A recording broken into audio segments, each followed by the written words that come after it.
check, check. 4 Yankee Kilo, go to Charlie. Is it 4 Got Yankee me? Kilo? Yep, I got you. Hey, I heard myself this time. 4 Yankee Kilo. Turn left on runway 18, taxi hotel to the ramp. Left 18, hotel to the ramp, 4 Yankee Kilo. Where are we?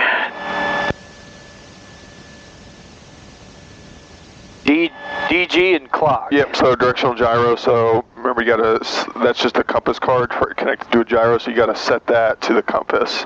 That's the, no, the other one. That's the heading bug, there you go. And then remember you gotta push it in and then twist.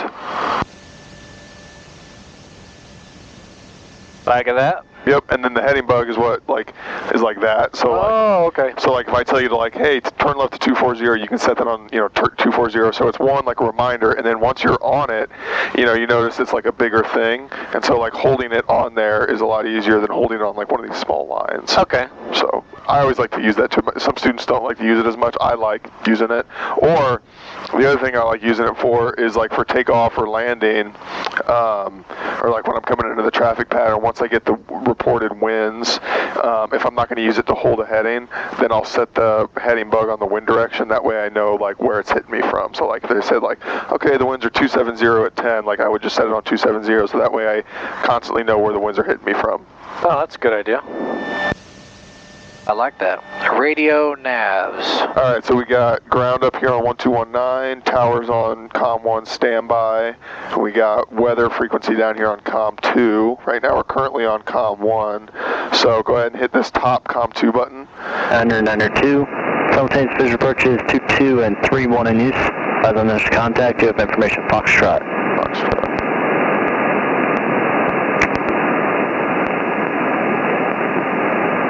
Springfield Tower, information Foxtrot 1352 Zulu, wind 260 at 10, visibility 10, stack clear below 12,000, temperature 13.2.0, altimeter 2992. Simultaneous visual approaches 22 and 31 in use. As on this contact, you have information Foxtrot. All right, so we got Foxtrot, winds are 260 at 10. That was a random guess. I said 270, so that was pretty close. And then the altimeter setting is 2992, which is actually what is considered standard pressure, and it's actually on there. So in aviation, what's considered to be standard pressure is 29.9 or 2. And so then that's what you judge high or low pressure based off of. So if it's 29 or 9 or 6, that's technically high pressure because it's above standard.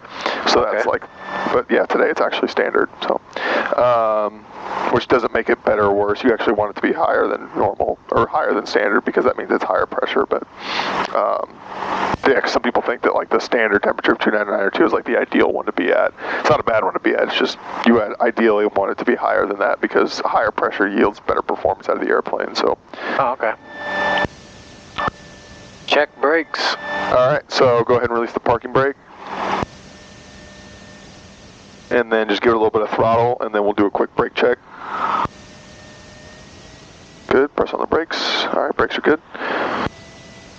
And then down there it also says on the checklist, it says DG, turn and bank, and attitude indicator. So that's more of a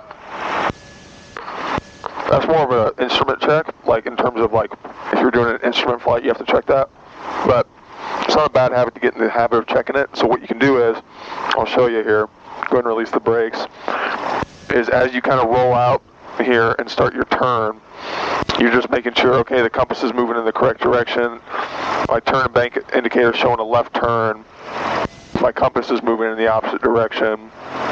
And so you're just kind of checking that your instruments are clear left, clear right. Go ahead and we'll go right. Remember, yep, just kick rudder and add a little bit of brake on the top of the rudder. And then if you want to speed up a little bit, just add a touch of power to get the momentum. I think I was using all brake there for a second. That's why it wasn't going. All right.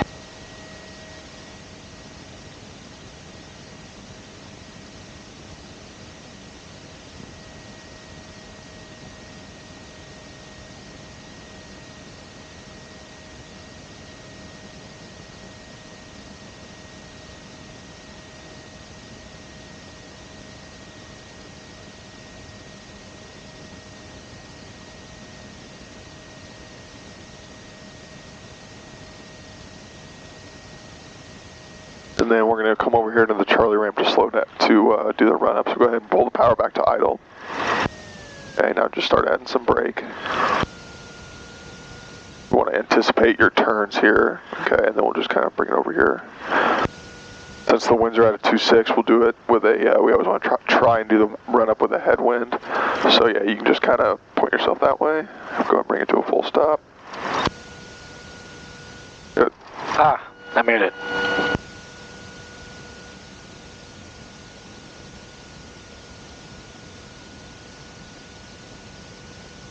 That takes us to here. Brake set. Flight controls free and correct. Alright, I'm trying my knees not to get in the way here. Am I sitting too close? If it hits my knee? No, it's... I'm probably never going to turn that hard anyway, am I? No, it's just the Piper's got a big yoke, and my legs are obviously pretty large. Mixture full rich. Throttle 2,000 RPMs.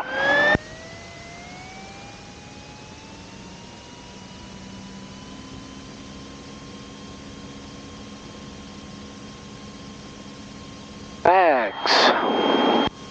So.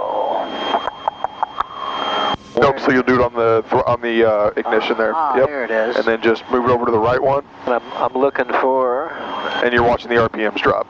Oh, I'm watching the RPMs drop.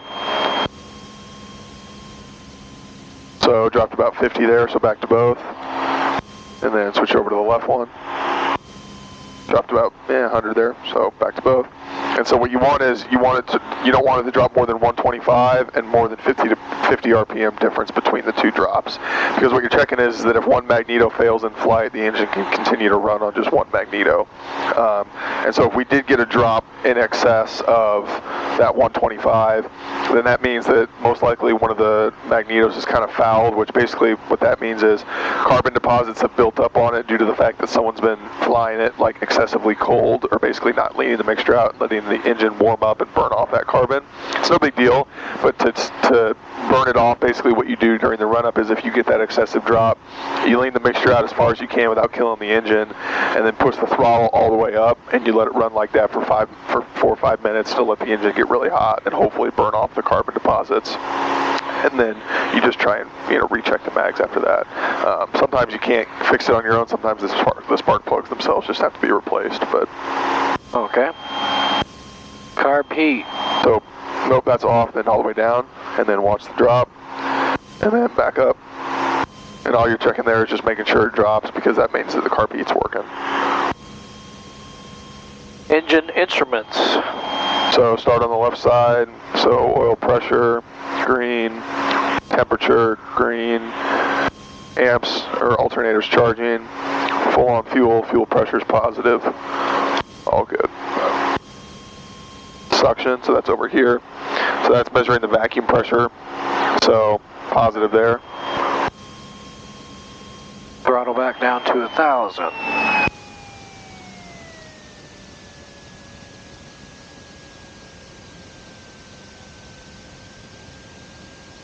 Mixture lean for taxi. Back down to about the U. Bottom of the U, you mean? Yeah, right there.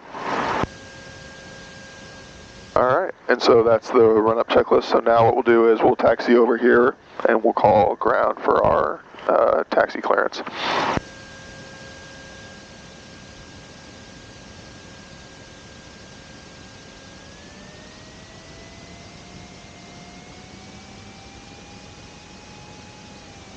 There you go. More. There we go. Yeah, once you got that momentum, then you can just bring that power back, just like a boat. Alright, we'll go ahead and stop right here. You'll see some people will come up here and hold on that line, which you don't want to do because then you're blocking stuff. So, alright, so I'll go ahead and call ground here. So when I call ground, it'll be the first time I'm talking to them, so I have to identify who they are. So Springfield ground, and then I tell them my name, or my tail number, my location on the airport, and then my request for what I want to do. So it'll be Springfield ground, Cherokee 2182 Bravo is at the Charlie ramp with information Foxtrot, requesting taxi for a western departure. Springfield ground, Cherokee 2182 Bravo is at the Charlie ramp with information Foxtrot, request taxi for a west departure. And they'll come back and probably give me a squawk code and the departure frequency. Cherokee 2182 Bravo, Springfield ground, runway 31, taxi Yankee Yankee 1, say direction of flight in degrees and altitude. Just to clarify, Cherokee 282 Bravo is over at the Charlie ramp. Cherokee 2182 Bravo.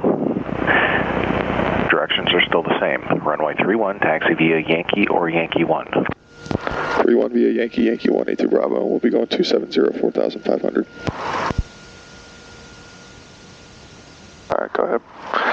So he should have said Charlie Yankee Yankee 1, but all right, that's fine. All right, we go ahead and taxi up here, and we'll take a right. Charlie 2 Bravo, are you looking for flight line to your destination? Nope, just going out to the west practice area. Roger. So he said 3-1, which is down there. Oh, so But normally, I'm looking for the Y. yeah, but that's the thing. He fucked up with the clearance, which is why I asked him about it and he would decide to be a dick about it. Cherokee 2 Bravo, departure frequency 126.15, squawk 0353. 0353, 126.15. 0353, 126.15. Just a little bit more Cherokee power. 2 Bravo, information golf just came out. You said you had golf? We had Foxtrot, but we will listen to the ATIS and get an updated version. Roger. So he should have said, if he wanted us to go to 3-1, 3-1 via Charlie, Yankee, Yankee 1, because technically we can't get on Charlie without being given clearance, but he decided to be weird about it, so I just went ahead and got on Charlie anyway. Because from where we were, there was no way to get on Yankee without actually getting on Charlie, so. Alright, then we'll take a right on this line here, so start slowing yourself down. Cherokee 2 Bravo, just use caution when you go out to the practice area today. There is a survey aircraft doing north-south lines around 5,000. Roger, we'll stay at or below 4,500. Roger, just wanted to let you know. But radar, I'll give you more advisories when you get up in the air. Appreciate it.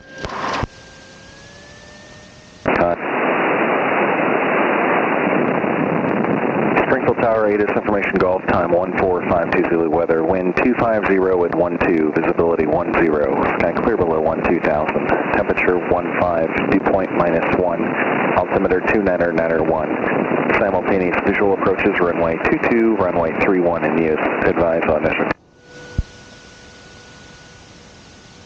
Little bit of a change. Yeah, about 10 degrees in wind direction, 2 knots increase in wind speed, but besides that, not much. Oh, and the altimeter changed 0.1, or 0.01. Should have took my hoodie off. We can when we get up here. I'll hold the brakes for you. You can take it off. Got toasty out right back there. Unfortunately, the Archer doesn't get as good a cooling as the Cessna does because it doesn't have like front air vents that you can open up and get cool air coming in. That's the downside to this airplane.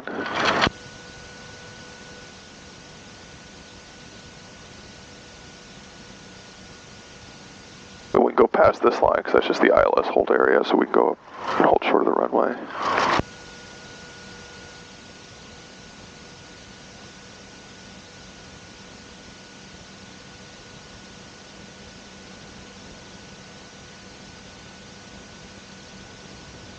Alright, we can go ahead and stop here. Now we're going to have to talk to the tower to get clearance to cross this line and get on the runway. But I'll hold the brakes, you can go ahead and take your hoodie off if you want.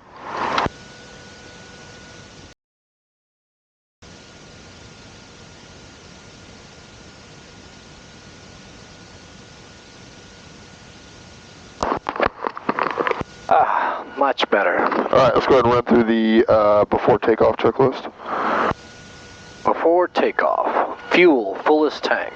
They were all the way to the top, so it doesn't matter. But I'll go ahead and start our timer up here. So switch it 30 minutes. And I'll switch it to altitude mode too. Trim set, I guess. Yeah. Flaps as required. Yeah, we'll keep those down. Mixture rich. All the way up, good. Carb heat off. It falls down, but it is off. Altimeter we just reset. DG. Looks like it's on about 040, so go ahead and adjust it a little bit. 040.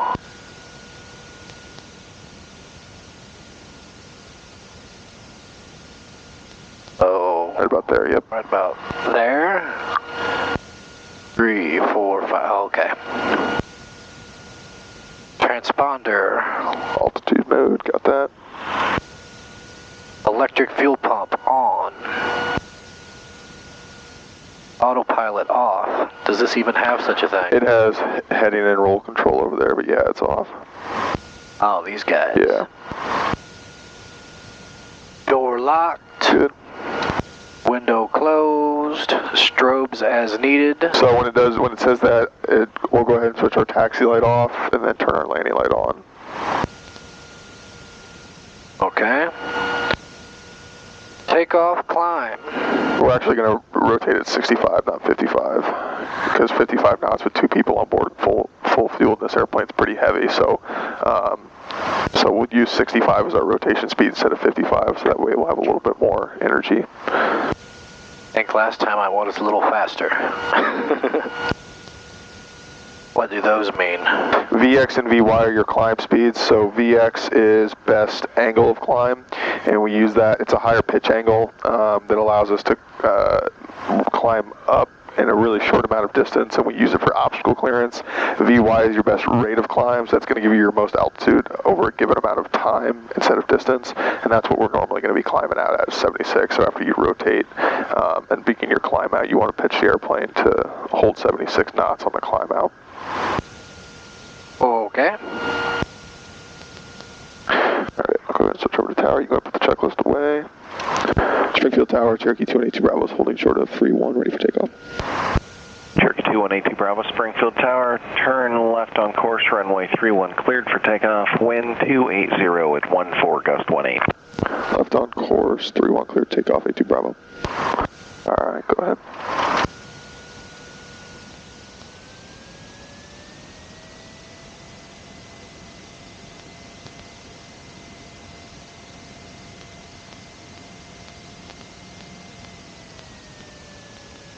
Alright, clear on the approach end, clear on departure.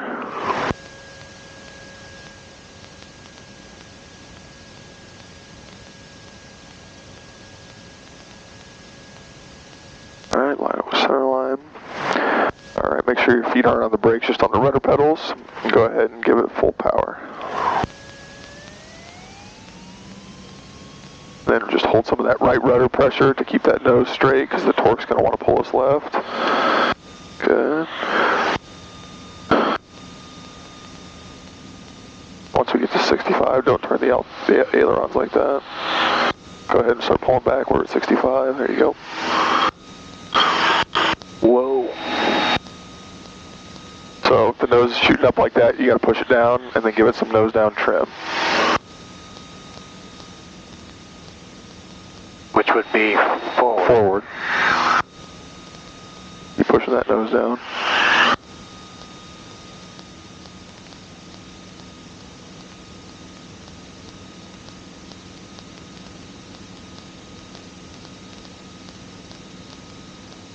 How's that? Good. And then make sure you hold that right rudder pressure, because we're still trying to, that torque is still present because we're still at high power, so you just got to hold that right rudder. Alright, go ahead and turn left to 270. Right about there. Whoa. Cherokee 82 Bravo, contact departure. Order departure, 82 Bravo. Springfield departure, Cherokee 282 Bravo is 1,400, climbing. Cherokee 282 Bravo, Springfield departure, radar contact.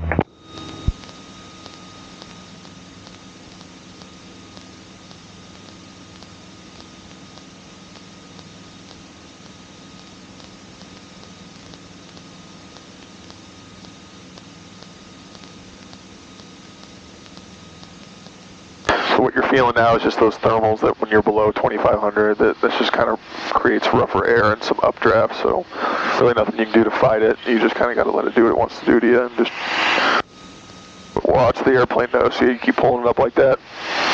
Just hold it steady. Hold it, get it to where you have it about an inch above the horizon, and then use the trim wheel either up or down so that you don't have to hold pressure on the yoke. So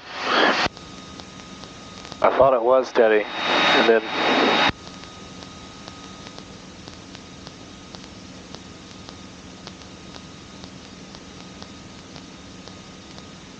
good right there. Yeah. I'm still supposed to be heading to 27. Uh-huh. And we'll climb up to 4,500. Whoa. Bouncing all around.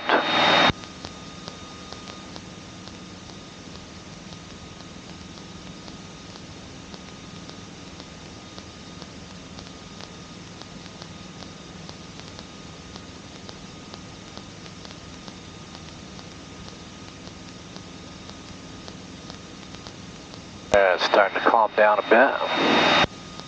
Maybe.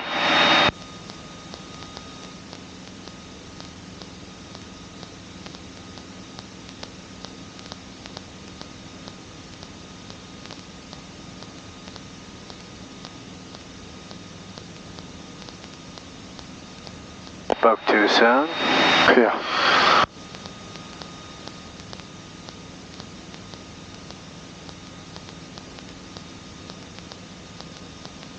Not as clear as it was the other day. No, it's still pretty damn clear though.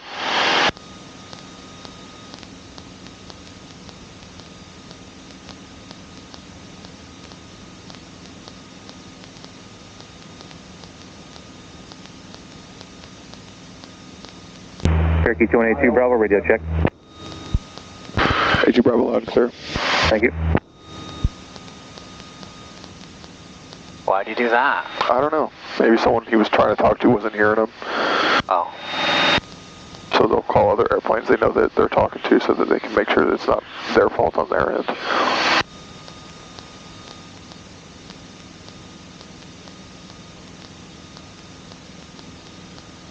Survey plane. What's a survey plane? It depends on the survey that they're doing. Sometimes they're just doing aerial surveys, so just taking pictures of the map of the ground and stuff for mapping. Sometimes they're doing specifics. I'm not really super familiar with the process. Usually there's a pilot on board, and then there's a guy that's an actual surveyor doing the work. But they pretty much just fly straight lines all day.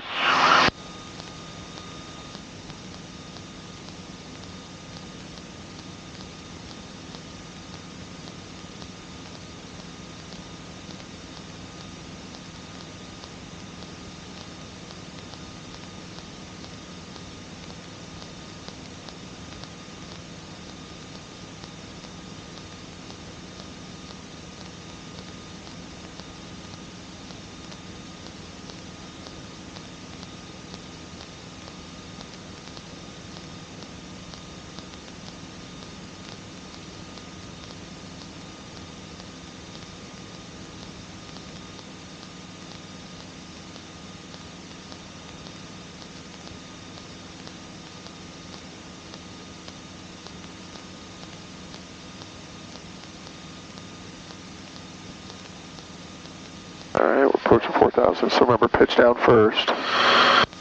That nose down, keep going, keep going. Then hold it.